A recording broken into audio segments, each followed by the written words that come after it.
ketua KIP pertama, ya, sejak Komisi Informasi Publik ini dibentuk, ya, dengan kita tahu bahwa Undang-Undang Keterbukaan Informasi itu nomor 14 dibentuk tahun 2008. Jadi terus terang saya juga banyak mendapat masukan dari beliau, ya, khususnya terkait dengan permohonan informasi, sengketa informasi yang kami ajukan, ya, itu terkait dengan pertama surat keterangan penyetaraan ijazah dari wakil presiden kita pada saat mendaftar di KPU. Sebenarnya surat keterangan juga saya sudah dapat dari KPU Kota Surakarta ketika beliau menjadi calon wali kota. Namun itu kan bukan dari sumber utama. Jadi saya merasa tertarik untuk melihat aslinya bagaimana dari versi Kemendikdasmen yang mengeluarkan surat tersebut.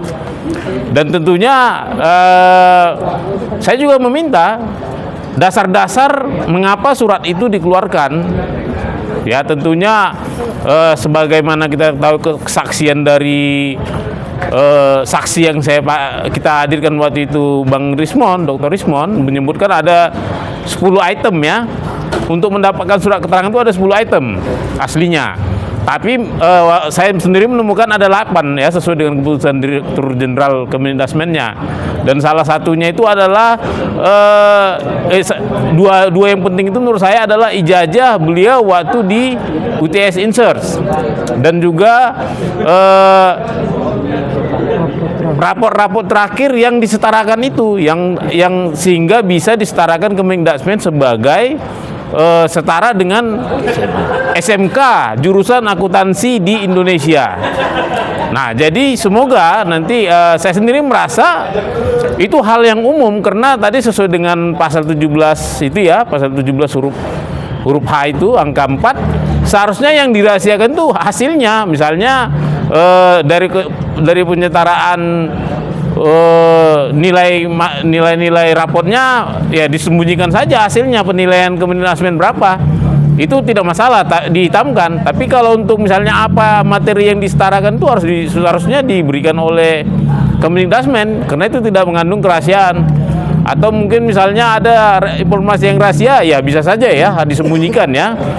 Saya juga tidak berkeberatan. Tapi yang jelas, ya, saya yakin bahwa Komisi Informasi ini adalah jendela demokrasi kita. Saya juga tidak meminta data pribadi. Saya meminta data yang sudah diupload di di KPU, dan juga data yang dihasilkan oleh Kementerian Dasar dan Menengah yang juga merupakan badan publik. Artinya, keterbukaan informasi publik ini sepanjang dokumen itu ada di badan publik, itu adalah wajib, sifatnya pada prinsipnya terbuka. Jika ingin dikecualikan, itu harus dalam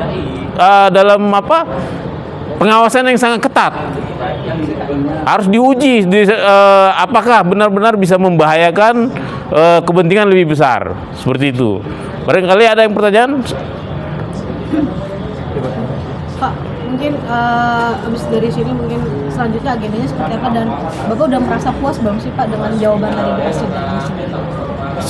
Sejak saya ikutin di KIP ini, ya, beda dengan DKI, ya, sama KI Jateng. Saya di sini merasa sangat puas, ya, karena memang komisionernya itu mengejar informasi itu sampai benar-benar bisa dipastikan bahwa itu dikecualikan kalau memang tidak diberikan. Nah, jadi saya terus terang merasa puas. Artinya, kalau kita lihat nanti, ini kan setelah ini saya akan memberikan kesimpulan. Segala kesimpulan yang akan saya buat nanti juga akan dipublikasikan di amar putusannya. Nanti kita bisa lihat bahwa saya merasa tidak ada yang patut disembunyikan, ya, patut dikecualikan. Lain hal nanti misalnya ada ketakutan di badan publik atau di pejabat publik, begitu ini diberikan maka semua dari publik, bapak-bapak ibu sekalian, bisa meminta lebih detail. Misalnya ketika ke kementerian membukakan itu, ya, membukakan 8 item itu, ada yang misalnya tertarik, saya ingin tahu lebih detail yang nomor 1. Pasti mereka akan meminta lagi ke Kemendikbudrismen. Kalau nggak dikasih, pasti mereka akan mengajukan lagi ke KIP. Mungkin kekhawatirannya ke situ ya, karena lebih mendetail. Tapi saya rasa ya namanya bernegara ya, ketakutan itu seharusnya tidak perlu, karena namanya juga pejabat publik ya harus rela melepaskan privasinya ke publik. Begitu, Mbak. Bapak, ini kan tadi Bapak sendiri mengatakan ada sekitar 8 item yang ada di ijazah Pak Jokowi. Nah, Bapak keinginannya apakah itu dibuka semuanya atau memang seperti apa sesuai dengan keputusan KIP atau bagaimana? Saya luruskan ijazah Wakil Presiden. Oke, mohon maaf ya. Kalau yang Wakil Presiden seperti apa? 8 item itu sebenarnya saya lebih ini aja dalam rangka penelitian ya. Saya nggak begitu tertarik lebih dalam lagi isinya apa. Saya pastikan saya akan hanya ingin tahu listnya saja, list apa saja. Seperti yang kita tahu rumor-rumor terlepas dari siapa yang mengembuskan rumor itu kan. Seperti misalnya kita dengar tidak ada tidak ada di luar negeri itu mata pelajaran Pancasila misalnya kan. Tidak ada mata pelajaran agama mungkin ya. Nah, di sini disetarakan di Kemendikbudrismen itu disetarakan dengan mata pelajaran apa? Kita kan jadi kepo ya, ingin tahu. Seperti itu aja, hanya sebagai meneliti untuk memenuhi rasa kepingintahuan saja, Pak. Pak, apakah nanti ini juga salah satu berkas yang pendukung untuk yang di Polda juga, maksudnya di Polda yang di Jakarta ini untuk laporan Mas Roy juga atau saya harus luruskan ini ya, jangan kita salah kaprah.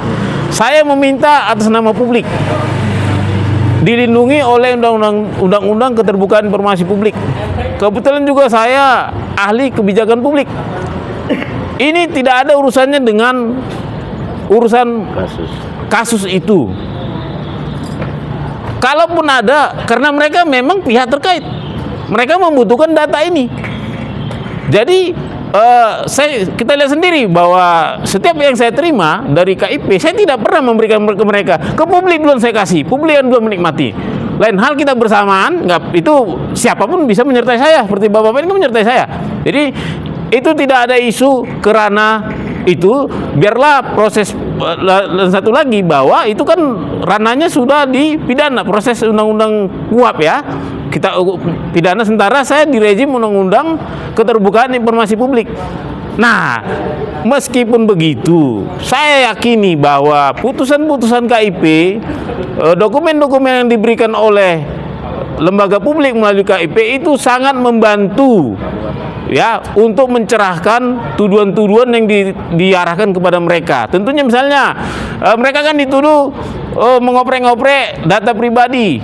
Terbukti sidang KIP menyebut itu adalah data publik. Jadi tidak mungkin, tidak tepat mengatakan mereka menyentuh ranah pribadi.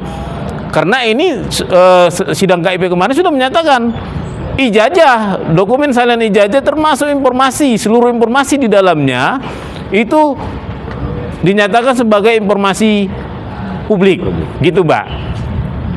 Untuk sidang putusannya itu kapan ya, Pak? Tadi itu 2 minggu lagi kita akan beri kesimpulan, ya. Setelah itu nanti seminggu kemudian dibacakan keputusan dan saya pasti akan kabarin. Seperti mohon didukung terus publik ya. Siap. Supaya kiranya tadi kan seperti saya tadi singgung bahwa hal yang sangat mendasar, keterbukaan informasi publik ini adalah jendela demokrasi. Saya tadi bertanya ke Pak Ahli, Pak Alamsyah, sangat berbahaya jika ya justru keterbukaan informasi publik itu yang dilakukan secara ketat. Seharusnya pengecualian informasi itu yang dilakukan secara ketat, sebagaimana di Undang-Undang KIP. Apa jadinya jika justru keterbukaan informasi yang makin dikecilkan, diketatkan, maka demokrasi akan mati. Semua akan berebut, berlomba-lomba menyembunyikan informasi-informasi publik dengan alasan privasi macam segala. Padahal pejabat publik tidak boleh ya berlindung di balik alasan perlindungan data pribadi. Begitu menurut saya. Mungkin ada yang mau nambahkan. Pak, aku mau nanya lagi. Tadi kan Bapak bilang perlindungan data pribadi ya untuk hal tersebut.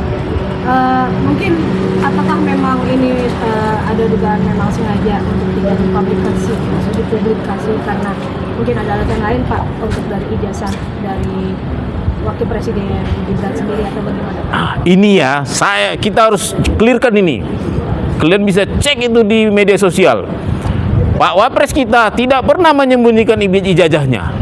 Bahkan dia beberapa kali ada acara beberapa sesi, dia sebut bahwa dia sudah mempublikasikan ijazahnya. Pertanyaannya, siapa yang salah di sini? Menurut saya badan publik yang terlalu baper. Orangnya aja sudah bilang tidak dirahasiakan, malah dibuka ke publik. Kenapa di sini jadi merasa harus melindungi seseorang? Takut saya ini persepsi badan publik yang ketakutan. Padahal orangnya merasa tidak masalah. Nanti tolong dikonfirmasi ke Pak Wapres. Ada itu beberapa di wawancara TV khusus saya lihat ya. Satu sesi kalau nggak salah ya. Dengan Kompas atau apa itu lupa saya. Tapi ada satu sesi beliau bercerita bahwa dia sudah membukakan ijazahnya ke publik. Nah, kenapa saya meminta kemari? Karena pasti yang namanya di medsos berbeda kapasitasnya, legalitasnya dengan yang dikeluarkan oleh lembaga publik. Seperti itu, Mbak. Ada lagi? Baik, terima kasih ya. Nanti nantikan pengumuman, mungkin minggu depan KPU akan menyerahkan salinan ijazah tahun 2019, salinan ijazah tahun 2014 tanpa penghitaman, tanpa penyembunyian, semua terbuka full, termasuk tanda tangan dekan, rektor, tanggal legalisirnya, warna legalisirnya, dan dekan yang melegalisirnya. Nantikan ya. Baik, makasih. Pak, ya. Satu, notulen isi rapatnya seberapa krusialnya sih Pak dalam hal ini? Notulen itu kan berisi argumen-argumen ya. Pasti ada dialog-dialog. Apakah surat keterangan ini sudah layak diberikan, dikeluarkan atau tidak. Saya pingin itu, apa yang didiskusikan argumen-argumen itu 88 ini, kalau panelisnya banyak, pasti kan tentu hakim aja kadang ada dissenting opinion ya. Apalagi mereka, pasti ada nanti di situ. Ada yang bilang notulensinya mungkin menyebut si A tidak setuju, si B setuju. Atau si A merasa ini kurang lengkap, si B sudah lengkap. Walaupun secara kumulatif mungkin panelisnya mau bilang ini sudah layak, seperti itu. Udah. Oke, makasih ya. Terima kasih Pak Bona. Semoga lancar.